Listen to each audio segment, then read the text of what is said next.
Hi, I'm Jillian Timo, and on today's episode of Rebranding Motherhood, we sit down with former Planned Parenthood clinic director turned pro-life advocate, Dr. Abby Johnson, as we unpack her contribution to helping motherhood be rebranded as a dismal and desolate affair unworthy of a woman's time, certainly unworthy of dignified women who were altruistic in their endeavors of not muddying the earth with populating it, and certainly without taking away from perhaps other children they had care for.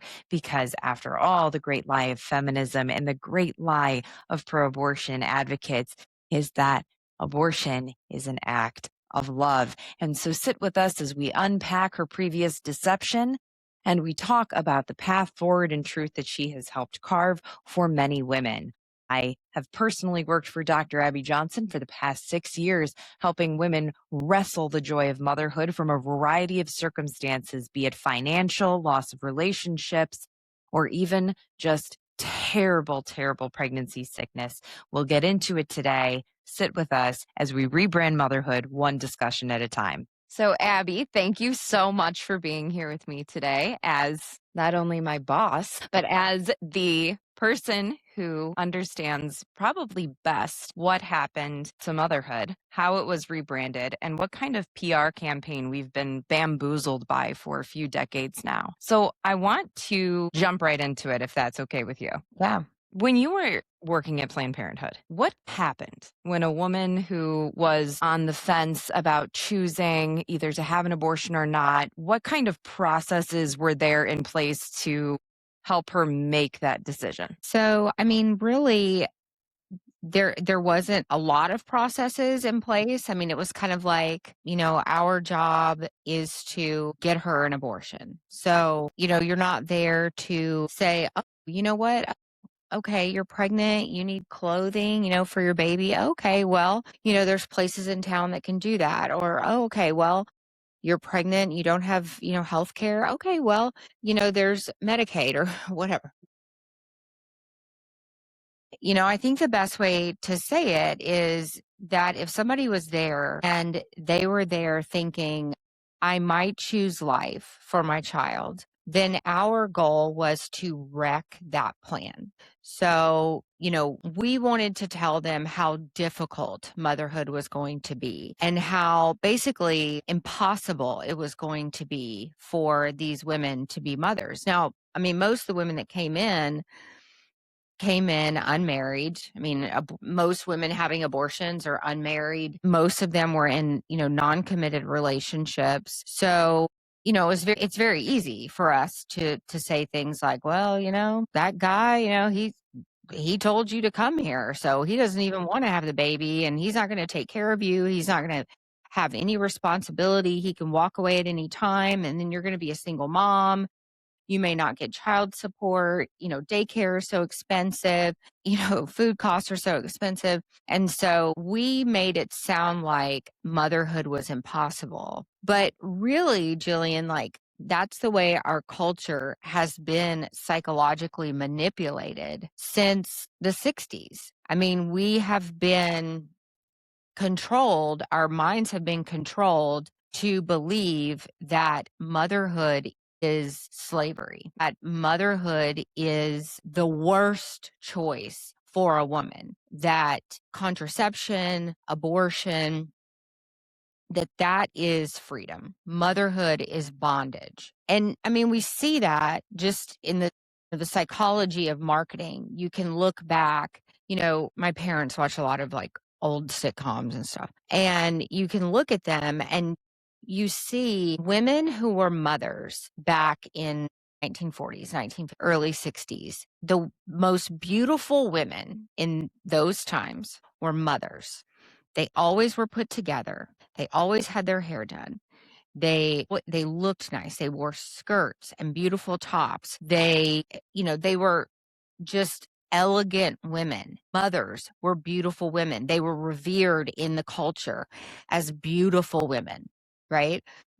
Then the sexual revolution came in and everybody's burning their bras, right? And it's like, no. And what happened with the sexual revolution? The introduction of the birth control pill. So it was like, no, the hell with motherhood. Like we want to be free from our fertility. So now it's like children are suddenly a burden. We want to rid ourselves of the burden of our fertility, the burden of children. And then, shortly after that, in 1973, of course, Roe v. Wade is passed, and now we can legally murder our children, right? So that makes it even easier to brainwash a culture into believing that every child should be a wanted child, that motherhood is a nuisance, children are a nuisance, motherhood enslaves us, abortion frees us, and it's just been getting worse and worse and worse. And then in the past decade,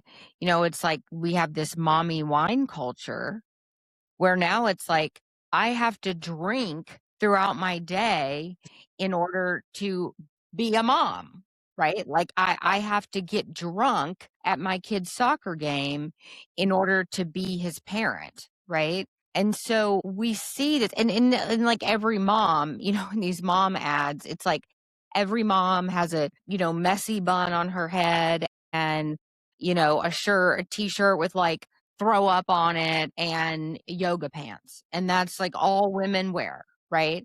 Because being a mother has now become unattractive. And singlehood, dinks, these dual income, no kids, that is what has become attractive to the young people. And it's scary how quickly, I know it's been like 40 years, but even 40 years is it's a pretty quick change for society to be pro-mother, pro-child, to suddenly being anti-motherhood, anti-children. And that's what we're seeing. I do agree that 40 years is a comparatively short time to accomplish that many degrees of detachment from motherhood as a desirable enterprise at all. And you were talking about your parents watching these old shows. So there is this old Robert Downey Jr. film. I'm obsessed with it. You can barely find it anywhere anymore. Like that's how old and maybe even low budget it is. I love it.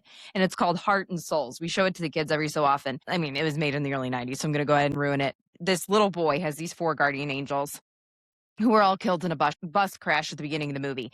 And they all bring something unique into his life. One of the guardian angels is, they had died as he was coming into the world. It's kind of how the plot is set up. And she very tragically left her children behind when she passed away. There's this one scene towards the end where she's helping one of the other guardian angels complete their final business on this earth so we can, go and have peace. She has to make this crazy situation come together. She's got to get past like security guards and she's got to get into this opera hall. It's pretty insurmountable. And it's funny because she puts on this stunning performance and she weaves together this strategic plan like it's a map. At some point somebody turns to her and they're like, how did you do that? And she's like, well, I'm a mother. And she just keeps walking. Yeah. It's funny because, we've kind of heard, oh, you're such a superhero with like a little like slightly condescending pat on the back for a while. But I do think everything it takes to fully engage in marriage and parenthood and to really dedicate so much of yourself to that enterprise, you got to be dynamic. And it's funny because like you said, there's this just undercurrent of conjecture about motherhood. I was testing. So I was studying AI. I was testing it. So I kept feeding it like subtle ironclad prompts because I just wanted to see how conversationally it operated when I asked it about motherhood. And every single time, 10 out of 10 times, because I ran it several times on different days through different projects, through different models, 10 out of 10 times, it gave motherhood either a negative slant or at the very least, a sort of condescending tone. You know how it does that excess scaffolding when it talks to you? It's like, it's not this, it's this. It's this AI slop fluff language. But it is constantly casting mothers as I have 6 different types of vomit on me. I have all of this stuff. And it's beyond self-deprecating. It is completely undesirable. And so that's what I wanted to ask about. Was that part of your formal training at Planned Parenthood, or was it just embedded in the work culture? So you kind of knew how to steer women based more off of work culture? Or was there any sort of formal training associated with shifting her perspective negatively as you were trying to reach abortion quotas? Yeah, so it was both. I mean, when you work there, it's definitely an anti-family establishment. So they're not really one that is not really an organization that's like, man, get married and have kids, you know? In fact, I mean, when I got pregnant with Grace, I'd been there a while, and my boss, my coworkers, every day until I finally hit 24 weeks, they were telling me I should get an abortion. At that time, 24 weeks was the latest we could do abortions in the state of Texas. And I remember being so thankful when I finally hit 24 weeks because I didn't have to hear the comments anymore. Yeah, but every day I would go into work until I was 24 weeks. It was like, we can take care of that for you, or, you're not too far along yet, that kind of thing. There's no value put on family, no value put, on marriage. Before I married Doug, I was working at the clinic when Doug and I got married. My boss was really trying to convince me not to marry him. It was going to affect my career. I was going to have babies if I got married. That would certainly affect my career. My boss tried to really talk me out of having Grace. That would affect my career. The only marriage that they see as sacred is homosexual marriage. There's tons of homosexuals that work inside of Planned Parenthood. Why is that? Because they don't produce babies? So the LGBT movement and the pro-abortion movement are very enmeshed. And, people ask all the time, like, why? Why would gay people care about Planned Parenthood? Like, they don't even make babies. But I think it's because there is, at the heart of it, like at the root of it, it's the same sinful nature, right? So they are both trying to eradicate the Holy Family. They're both trying to eradicate natural law. And so it's disordered behavior, right? It's disordered behavior to be in a homosexual relationship. It is disordered behavior. It's evil behavior to uh, take the life of your own child. So it's an attack on the family. It's attack on the image of God. And so, anytime there's a pride parade, and Parenthood will have a booth there. They'll have a banner there. So yeah, and it's really perverse, actually. I mean, it's really demonic, really, when you think about it. You have a person, man or woman, a homosexual man or woman, sitting in a room whose sexual act can never end in procreation, telling a mother with life in her womb that she should kill that life. It's such a perverse evil, but it is also so pervasive in the abortion culture.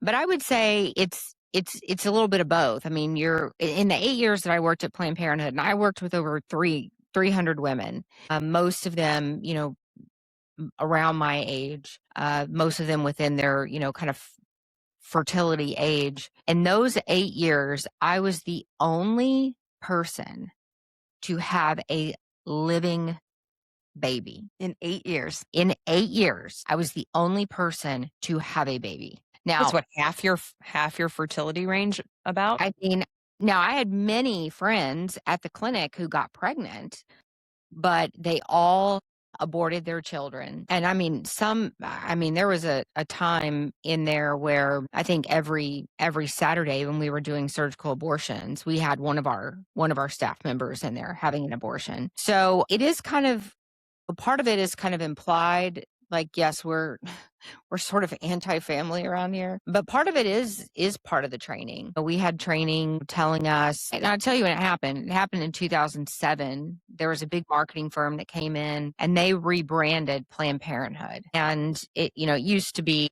we would talk about the unborn and we would say, fetus, or it's just a clump of cells or whatever. But women were wising up to that. ultrasound technology had advanced so much.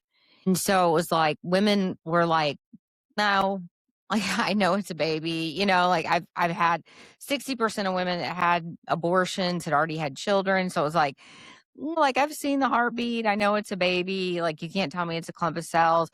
They were really wising up to it. And so Planned Parenthood had to figure out another aim. Like how are we going to talk to women about abortion? And so this marketing company came in. It was when everything changed. Like our little nesting PP logo changed a little bit. It became more block looking. Anything girly went away. Everything became more androgynous. This was also when we started offering cross-sex hormone therapy, and everything changed. The whole look, all the hot pink went away. Everything was now like bluish. And this marketing team said to us, you guys are answering too many questions. Like you're giving too many answers. So we're going to give you one answer that will answer every question that you're asked. So if you're asked about the size of the baby, if you're asked whether, the baby's going to feel pain, if you're asked about the risks of abortion, if you're asked about anything surrounding abortion, this is the answer you're going to give. And we were to memorize it, and we were to respond with every question with this. Women choose abortion because they care about themselves, their current families, and their future families. And I remember sitting in that room at that time thinking, holy crap. Like this marketing team is so smart. They have turned abortion into an act of compassion. And at that time, I thought, great, because I was running a clinic. So I was like, this is going to be great. Like, this is going to be so much easier, like to sell abortions to patients, But I was skeptical. If a woman asks me something specific about her baby and I give her this answer, like, I don't think it's going to work. And so we did have a patient come in that next Saturday, and I was her patient educator, and she was kind of tearful, and she was asking me if I thought God would forgive her for having an abortion. And I thought, all right, well, here I go. I'm going to give this answer and see if it works. And so I said, it's a good question. I said, but this is what you need to know. Women have abortions because they care about themselves, their current families, and their future families. And she looked at me and she gave this like big sigh, and she said, she goes, that's it. She said, I'm having this abortion because I care about this baby. And I thought, holy crap, like that actually does work. Like this sentence, right? Like it's a tool and we can use it and it does work. And so, in many ways, we were actually trained, and there were other trainings like that even before 2007 where we were instructed on what to say. I remember, asking my boss, well, if a woman asks about, risks to abortion, like, shouldn't we go through those risks, and they were like, no, no, no. She was like, no, no, no, no. We don't want to scare them, out of having an abortion. So just minimize any risk. Or I was like, well, it says we offer options counseling. So, shouldn't we really offer options counseling? And she's like, no, no, no, no. We don't want to, what did she say? She said, no, no. She said, we don't want to confuse them. She said, if this is what she said. She said, if your tail lights out, you don't go into a muffler shop to get it fixed. You go to a place that fixes taillights. And she said, well, that's what it's like for a woman who has a pregnancy that's unwanted. She said, when they come to us, they know they're coming to get an abortion. So we're not here to talk to them about options. We're here to just give them what they want, and that's an abortion. And if we talk to them about options, that's just going to confuse them. And these were things that I just, like, looking back on it, like, I can't believe I just like accepted that answer and was like, all right, cool. But it was like a weird, like, brainwashing. It is. Well, it's brilliant, isn't it? Because if you think about tenets in medicine, informed consent, what does that look like? What does that look like? Treatments, options, risks, alternatives. This is all part of healthcare as a practice. And so what it sounds like is a sort of one more degree of detachment is abandoning without telling anybody, but starting to move away from an explicit healthcare narrative into sounds like somewhere in between spiritual and just emotional narrative, and anticipating the clients coming in and saying, we know they're really here to be affirmed. And it's kind of suspicious to me that during that time, you're citing 2007, and this is when we saw a lot of the blow up in affirmation therapy that I just finished reading Abigail Shrier's book, Bad Therapy. It's a good one. She walks through a lot of her research on how a lot of therapeutic alternatives aren't really used anymore because anything that's not affirmation based doesn't equal customer satisfaction. Right. You're right. So that was when things changed. That really was around the time things changed. And we moved away from like goal setting therapy, from like reality based therapy, and everything moved into almost feminist based therapy, feminist based therapy tells us that there is someone to blame and we need to find who that is. We need to figure out who that person is that we need to blame. And it all really moved to sort of talk therapy. And so we're not going to set goals. We're not going to actually set a plan to get you out of therapy. We're going to keep you in therapy for as long as possible. And I'm just going to keep taking your money as a therapist because I'm not going to get you to a place where you're out of crisis, where you don't need me anymore. And that is about when that changed. I got my master's degree in counseling in 2007. I'm very much, like even today, like more of a reality based therapist. So I don't do talk therapy. I don't sit around and just yuck it up with my clients for an hour. Like I'm very results driven. So I'm like, all right, what's going on? What's the crisis? What are you dealing with? All right, let's make a plan. Let's move forward. Let's get you out of this crisis. Let's, whatever. But that is not what traditional therapy is anymore. It's really about just feeding you words of affirmation so that you walk out feeling like what I'm doing is good. And I'll give you an example. I had a woman that came in and she was having an affair on her husband. And she came into me and I saw her a few times and I said, well, and she was like, came to me because she was complaining about her marriage and, all this kind of stuff. And I said, well, I got to tell you, like, you're not going to be able to fix this marriage while you're still having an affair. So if you want to fix this marriage, you got to stop having an affair. And she's like, well, I don't really want to do that. She's like, I want you to tell me how I can fix my marriage, but continue the affair. And I'm like, yeah, well, I'm not the therapist that's going to help you do that. Right. And so I had to release her, but that's not what therapy looks like anymore in most cases. So you're right. It kind of, a lot of things changed during that time. That was also coincidentally about the same time that we started doing fetal tissue research. And that was an easy buy-in for the women coming in because we would say to them, and then the people at these cell tech companies told us how to sell the idea of this to the patients. So we told them, hey, there is a research company that is interested in doing research on fetal tissue stem cells, and they would like to get your consent to be able to do that to your fetus.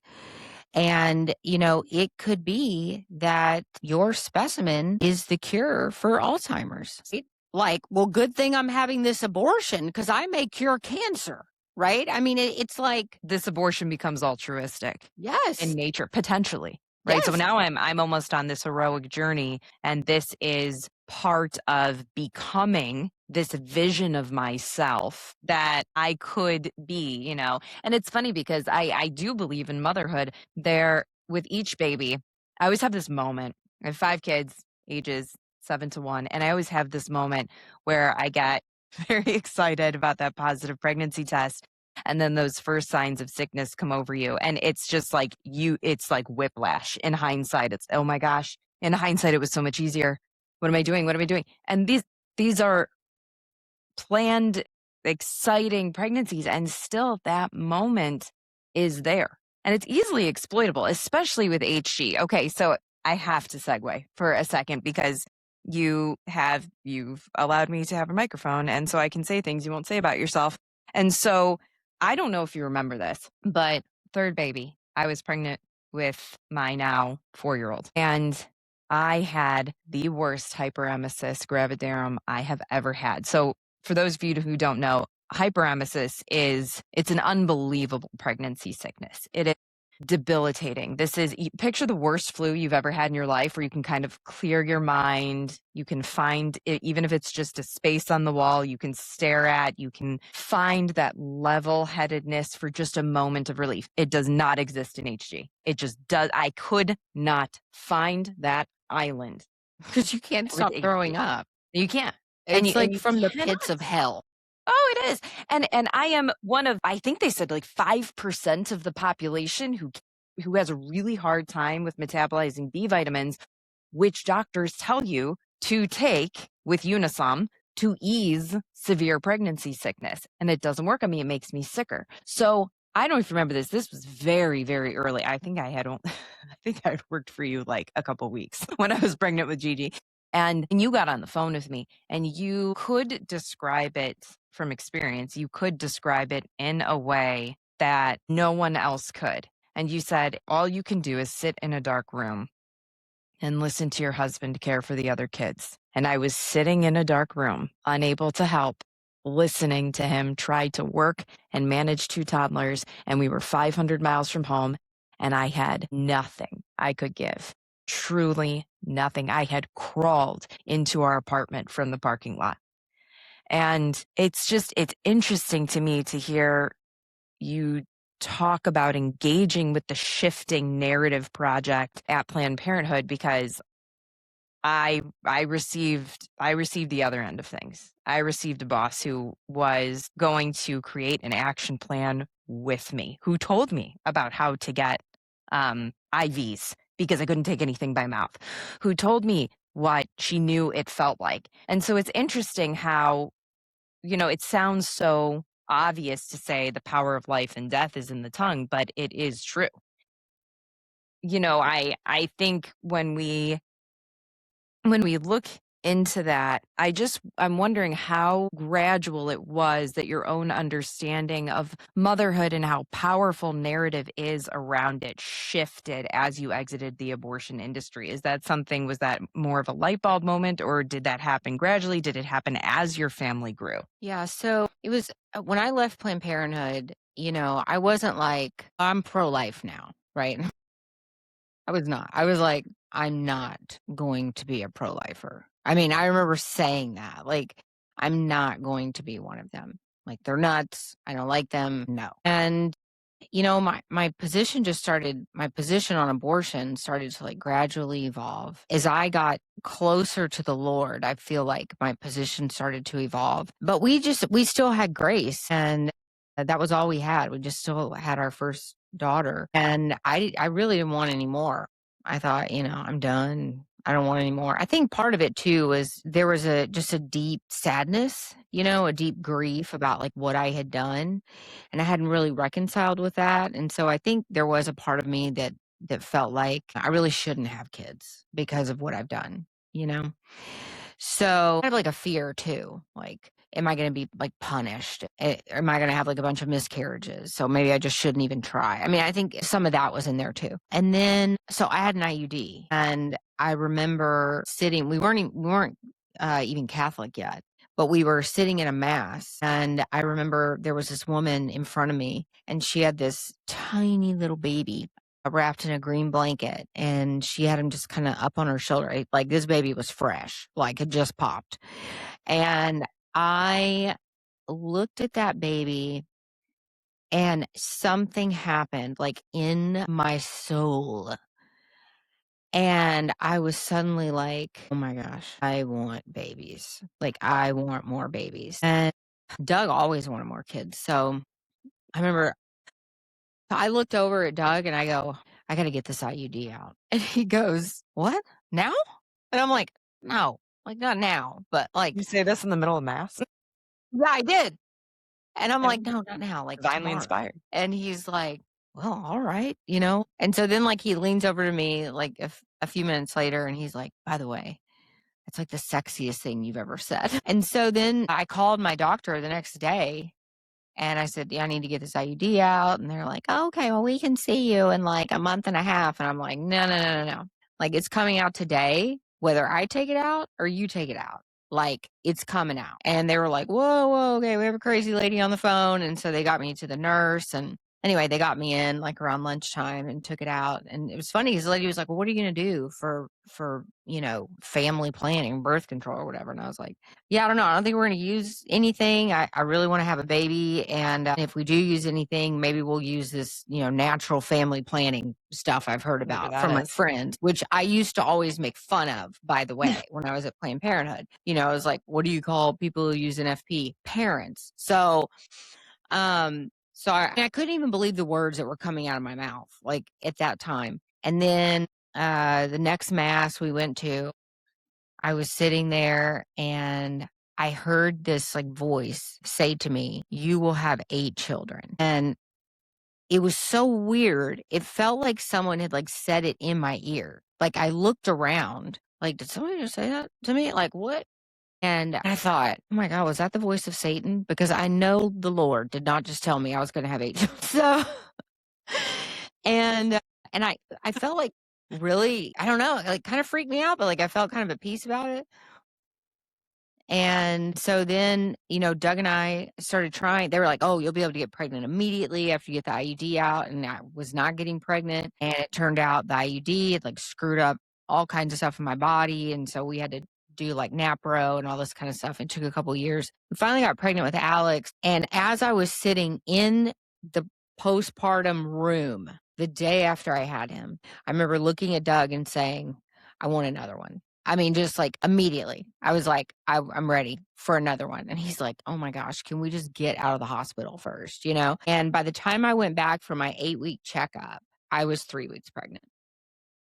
No. Yeah, with Luke. Not know they were that close. Yeah. And then after I had Luke, we weren't like planning on having another one right away, but we used a day on our chart that we were kind of like, maybe it's a go, maybe it's not. We knew what we were doing, and we used that day. And along came Carter, and so Carter, Jude and Alex are like almost 11 months apart, and then Luke and Carter are like 13 months apart. And so then when Carter was 6 months old, we got a call to adopt a baby. And we said yes. So we adopted Jude. So Carter was 6 months old when we adopted Jude. And people were like, okay, like you're done now, right? Because we had a 7-year-old, 7-year-old, 2.5-year-old, 18-month-old, 6-month-old, and a newborn. And so we had 4 in diapers. And people are like, all right, crazy pants, like you're done having kids, right? There was still something in my heart though, where I was like, I am not done having kids. And I didn't know if it was because, I'd had these 2 abortions and I don't know. I was like, is there some grief hanging on? Like, where I'm never going to feel like, I'm done having kids or whatever. And then we were like, okay, we're going to Rome. This is our good window, and so we're going to make a baby in Rome. And so we went over there for Mother Teresa's canonization, and we did make 2 babies in Rome. So that was when we came back and we found out we were pregnant. We need to with look into twins. dual citizenship for them because I know, there right? might be some opportunities here. Yeah. And so we came back with 2 babies and we had the twins, and people were really like, okay, like that's enough, right? And even then I was like, no. Still, I mean, my husband was like, Abby, like, are you sure? Like, are you sure? And I was like, I really think like I got another one in me. And so then we got pregnant again, and Fulton came, and I tell you, after I delivered Fulton, and I delivered him without any doctor in the room, like he just shot out like a rocket. And I was sitting there, Doug caught him, and I was laying there, and it was the weirdest, most insane feeling I've ever felt. But it was like just this, I don't even know, it was like this tingly feeling that just started at my head. It went all the way down my body. It was like kind of like the feeling of like a whisper just went like all down my body. And I literally, I'm not crazy. I literally felt the Lord say, "You are finished." And I remembered back to that day when I just knew that God had said to me, "You will have 8 children." And I thought, okay, like I've had 8 children, I have 8 earthly children. And I just felt like, okay, like we have completed our family here on earth. And I never had another longing for children. I've never, and I can't say, like, a lot of people are like, "Oh man, I would love to go back to the toddler stage. I'd love to go back to the newborn stage. I just love that part of, our kid's life or whatever." I never say that. I'm like, "No, man, I love every stage that my kids are in. I love that stage more than the stage before." I mean, it's so fun. Being a parent is so fun. We're in soccer right now, and I'm like a soccer mom now, and I freaking love it. And when we're in football season, I'm a football mom. I love it. My girls are in gymnastics and dance and like doing the competitions and stuff. It is so fun. My oldest daughter's in college. That has been the best. So it's like there's never a part of me that like yearns to go backwards. There's never a part of me that's like, "Man, I wish I just could have had another one." Yeah, Like, and I don't like I think that's part of just like listening to the Holy Spirit and being just open with your fertility and just open to life, and just open to what the Lord yeah. has for you. I don't think we do. See, listening to this, it's just this formula of experience translating a very limited mindset into capacity for growth. Just knowing that I may not currently have the capacity for what might be the end vision, but I know that there are incremental steps, and I know I'm not taking those steps alone that will ultimately lead to a version of myself I can't fully anticipate on paper. And so it's going back to the Planned Parenthood model, is getting you to commit to a finite version of yourself that is quantifiable and can translate to immediate services that can be sold to you at our profit. And it's such an inversion, because then you go into this part of your life where you're open with fertility, you are open to hearing from the Holy Spirit and from experiencing each chapter and each new person as they are, and how it shifts you. It literally renews the mind, but I don't think we always articulate that very well. I've always resented the statement, and it's innocuous enough of a statement, but I've always resented it for some reason of, "Well, you plan and God laughs." And it's for someone who's a little bit prone to anxiety, it sounds a bit sneering, right? It sounds a bit like God's a bit callous with me. And maybe that's not how people take it. They could take that joyfully, jovially, and that's great for you. I tend to think he's laughing at me. But there is something transformative about saying, like something my husband Adam and I always say when we go on these long walks together, and we're discussing what the next thing could look like, how we're going to turn that Rubik's Cube and see a whole new perspective, a whole new vision for the next chapter. We always say, walk through the multiverse with me, because there's many opportunities here. There's many different options here for what's before us. And as detailed as these discussions will be, we know that we'll never be able to anticipate everything. Therefore, it is probably best to operate under a yoke that is higher than us, that we know at the same time is also infinitely more wise, infinitely more loving, and endures forever. And so I think sometimes when in this haste to brand ourselves as people who trust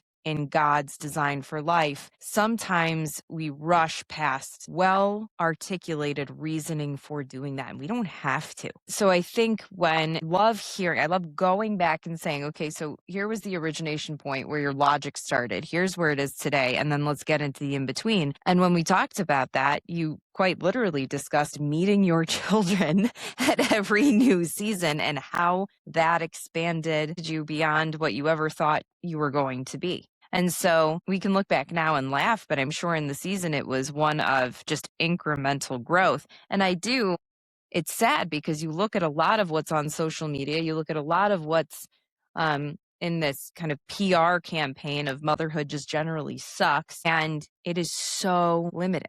And in a way that it brings it almost back to what we had talked about at the beginning, which is basically I could just write my life down on paper and it better fall like dominoes because that's all I feel like I have the capacity for right now.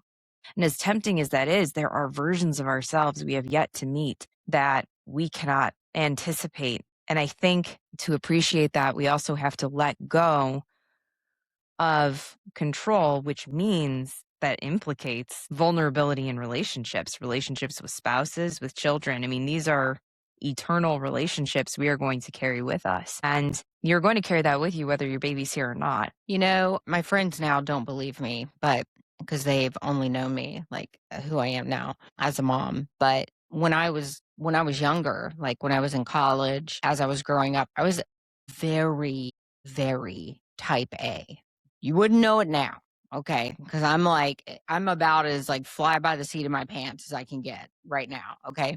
I was very type A. I was a perfectionist to the max. Like so much so, like my parents had to take me to a child psychologist when I was in third grade because I was obsessed with getting A's. Like if I got like under a 98 on something, I would go insane. Okay. Yeah, I mean, I was such a perfectionist. I was so type A. I was so inflexible. And that, I feel like that completely changed after I left Planned Parenthood. Because I worked that way at Planned Parenthood. I mean, that's why honestly, very good at my job at Planned Parenthood because it's a very transactional process at Planned Parenthood, right? You've got to meet these quotas, you got to make these sales, you got to get these dollars in. So it's it's a very rigid process, right? It's not relational, it's not transformational. It's like get the women in, get them out, collect the money. That's it, right? So it's almost like a math problem, which I loved math growing up. Like I never liked like reading or whatever. I didn't like poetry because I don't like subjective opinions. Like I like everything to be like objective, right? That's Like pretty no. interesting. You didn't like subjective opinions, but Yeah, I mean like that was me. I'm like, no, I want a math problem because I want to know the freaking answer. Like that was me, right? And then when I left Planned Parenthood, it was like again, it was like the closer I got to the Lord, the more I changed. Like the more flexible I became, more of my will I let go of. And I don't know how else to explain it. And now, I mean, I'm so different as a person. I'm different as a boss, I think. You know, I'm just different as a parent. And, you know, poor Grace, like I was like the worst parent when she was growing up. She was like my guinea pig and doing great. she turned out great. I don't know how. One because of me. But and, you know, I was very inflexible with her, very rigid, and I don't know. But you know, as I continued to like grow in my relationship with God, and I started really leaning on His understanding and not my own, I started to like put my pride down and really, I mean, like you said, like being under His yoke, and it really changed me. And you know, I had to let go of my pride, you know, that it always has to be perfect. If it's going to be done, I have to do it because I want it done my way and all this kind of stuff. And I think we put a lot of external pressures on moms. I think that's why our, you know, postpartum depression rate, postpartum anxiety rate is so high. We put a lot of pressure on moms to be perfect. We live in this comparative culture where everything on the internet is fake. You know, I saw a dog driving a car on Instagram the other day, and I was like, So they're "Is full that dog really influencers. driving a car?" You know, of course not. It's Yeah. AI. You can't believe anything you see. You know, influencers post, you know, pictures of their perfect homes. Oh, Like, they're full influencers who are fake now. It's just fully fake accounts. They're garnering tens of thousands of followers a month, and they're speaking on issues like faith and motherhood, and yeah, they don't exist. right. Yeah. So, I mean, like AI has become a replacement for relationships. So in this sort of comparative culture, like how can moms win? Right. You know, like, how can you not compare yourself to other people? How can you not look at this, house on Instagram, then look at your pile of crap everywhere and be like, I'm the worst, But I think you do it by leaning into the Lord and appreciating the gifts that God has given you and recognizing that everything you've been given is a blessing by God. Even the hardships that you go through, it's a blessing by God. Like, he's going to use that to teach you something, draw your marriage closer, to draw you closer to your children, to draw you closer to him. And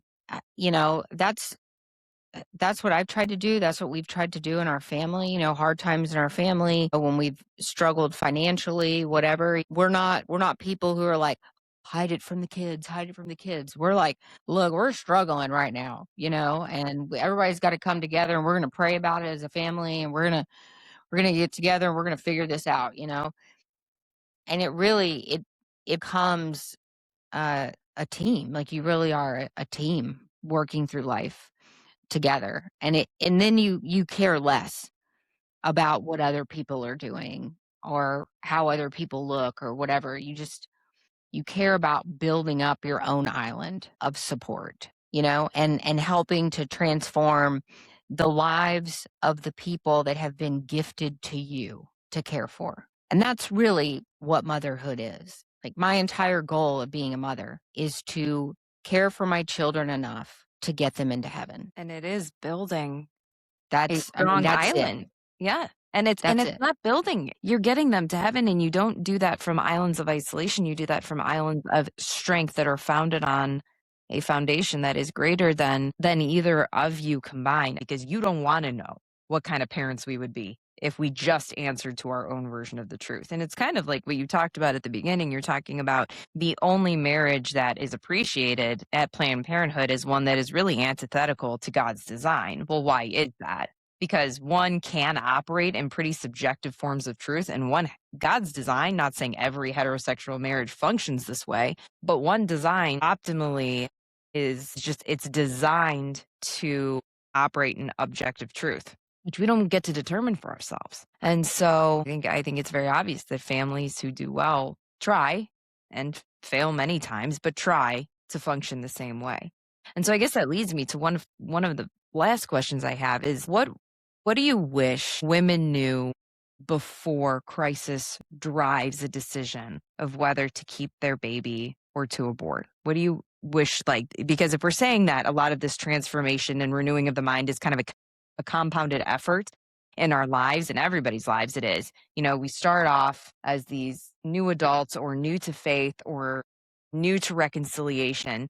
And we know that that's really the beginning. It's every single day has to compound these efforts so that our lives eventually we carve out increasingly optimal results, right? They eventually look like a whole life that glorifies our creator, and we've done well by our families. That's really the main goal. Like you said, everything aside, I want to get my children and my spouse into heaven. If we've got someone who's either starting out in adulthood or they're prepping for that season of life, and you can see these roads diverge between paths that are going to very likely lead them to the doors of an abortion clinic, or at least to some sort of behavior that leads to a lot of brokenness and necessitating a lot of repair, or someone who can really have agency and control over their identity in a way that's good. What do you wish you could say at that point where the divergence, you can see it starting in a young woman's life, to make your most compelling case for motherhood? Yeah, I mean, I think I think we have to be honest with people. I think society has not been honest with people about motherhood. I think two things. I think one, our society has made motherhood look impossible. I think we have made it look harder than it is. And then on the other side of the coin, we haven't provided enough support. So I always tell women, like, being a mom is going to be the most life-changing experience you ever go through. You are going to feel love in a way that you've never felt before. Like, you think you love your husband. Just wait till you have a baby. It is indescribable, that moment when you first set eyes on your baby. I remember when when I had Grace, I remember I literally had to catch my breath the first time I saw her. And I thought, I wonder if that's going to happen for every baby. And it did. It's like your heart just gets bigger and bigger. I think to young girls, when I talk to younger women, I always talk to them about respect for themselves. I don't think we talk enough about the decisions that, why are they making these decisions to have risky sexual behavior? Why are they making decisions? Why are they putting themselves in situations where they are sexually active with men who they would never want to parent a child? I don't think we talk enough about that. We're so worried about them getting STDs. We're not actually talking about like the heart of the matter. And so, I talk to young women about that a lot. I mean, I was at a conference one time and these two college age girls come up to me and they're like, "Oh my God, we love what you said and respect for the body and everything." They're like, "But like if we're not going out with guys on the weekend and having sex, like what are we gonna do on the weekend?" And I was like, I mean, they were dead serious. And so I said, "Well, have you ever thought about just, going out together, like, and not bringing a guy home, like, or maybe going to, I don't know, like get a pedicure or go to the movies or," and it was like a light bulb turned on in their mind and they were like, "Yeah, so we could just like hang out, like Right. not with guys." And I was like, "Yeah, you could totally do that. You don't have to bring a guy into the equation." Oh, I love that. Girlhood. But I Bring don't that think, girlhood.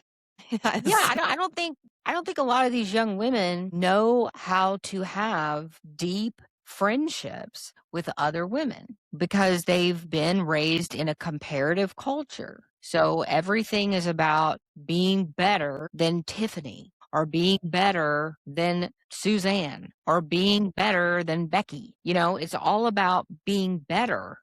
It's all about comparing ourselves. And so, in the midst of that, how they boost their self confidence, how they get that affirmation is by being with guys. And, one thing I tell girls all the time is like, you've got to lean into your friendships, your girl friendships. And, you've got to really learn about each other, know about each other, walk through life together, and don't lean into male friendships. Lean into your girl friendships. I almost wonder sometimes if the attention from guys simulates the type of attention we receive on social media.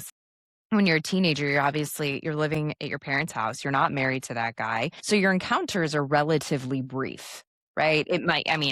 You might see them at school if they go to the same school. You might see them on the weekends if their older brother could give them a ride or wherever. And so these encounters are fairly brief. And that type of attention, that positive attention from the opposite sex, I think at that age can be as stimulating as your post getting however many likes. And I do sometimes almost wonder if the kids who really grew up with social media, it's always exciting when you're 16 and he calls you and you think maybe he's going to invite me to homecoming. Great. That's a wonderful type of excitement. But it's gone dark. It has. Like you're talking about teenagers who are like, well, what do I do if I don't plan on going out and having sex and having that brief one? There's a gratification to it. Two, there's an attention component. Well, and there's a dopamine hit. There's a dopamine hit. Yeah. And so what am I going to do without that for validation? Because you're right, your girlfriends offer a very different form of relationship, a very different form of validation, and sometimes not, certainly.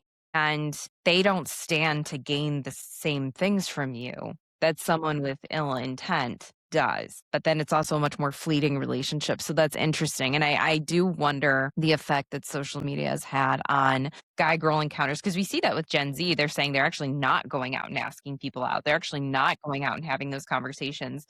But there's still a lot of juvenile sexual activity before marriage. And I'm wondering how social media has added a layer of that, where there's that gratification of a cute boy looking at you, and then it's compounded by having full access to the internet and all of the material that's on there. That's just not great for I kids to mean, be I constantly look at, exposed to. yeah, I think social media is a huge part of it. I mean, when I was 13 and my girlfriends came over for a sleepover, we were like doing the dumbest stuff. We were like dressing up in my mom's dresses, pretending we were in beauty pageants. Being We weird. were making like It's important to be weird foil as a girl. crowns. We were sneaking out of the house, toilet papering people's yards. Like that's what we were doing. We were like putting Cool Whip things on our heads and acting like they were hats. I mean, like we were like dumb, right? Like we were like idiots. But we had so much fun, you know? We were making like t-shirts with like puff paint on them. I mean, you All know, the fun stuff. yeah. Now 13-year-olds get together for like a slumber party and they are putting on the most skimpy clothes I wouldn't let my 19-year-old wear. And they're taking selfies, like sexualized looking selfies, and posting it on social media. The culture is completely different. And then all night, they're checking their phone to see how many likes they have because they want that constant validation. They want that constant attention and they want that constant dopamine hit. And it's just weird how things have changed so quickly. And really, it's not even the kid's fault. It's really the parents' fault for allowing their children to be sexualized in that kind of way, you know?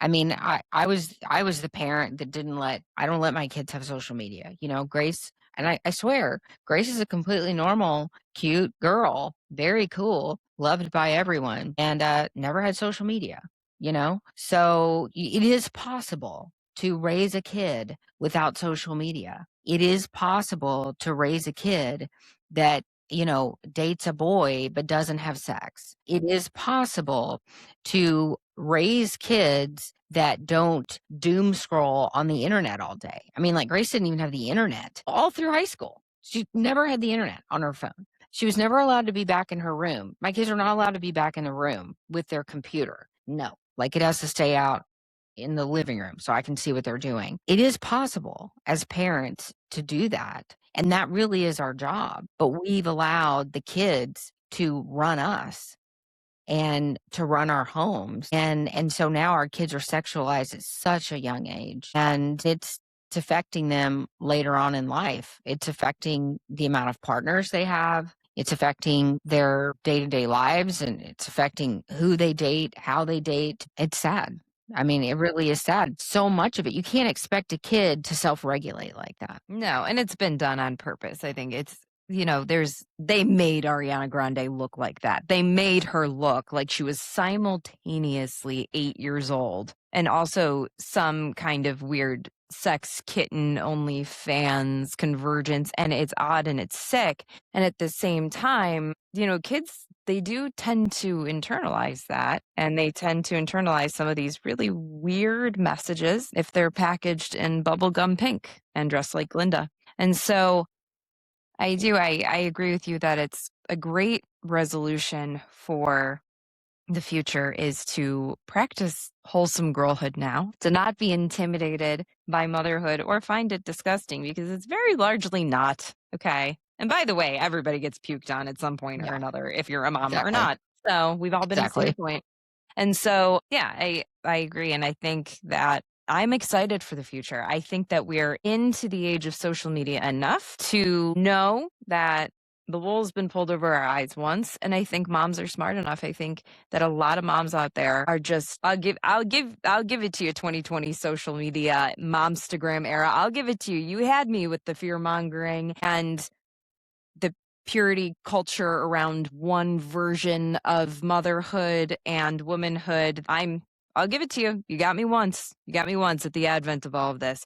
But I think a lot of women aren't going to be had again. And they're going to look at to what is being fed to them more skeptically than before. And I think it's a needed skepticism. I think it's a skepticism that becomes wisdom. And so thank you for talking to me and for showing all of us how motherhood just took a drastic turn in your life. And now you work full time showing women that motherhood, however it starts, however it's going currently, it can be the most beautiful calling. And I appreciate all the work you've done on it. So thank you for sitting with me today.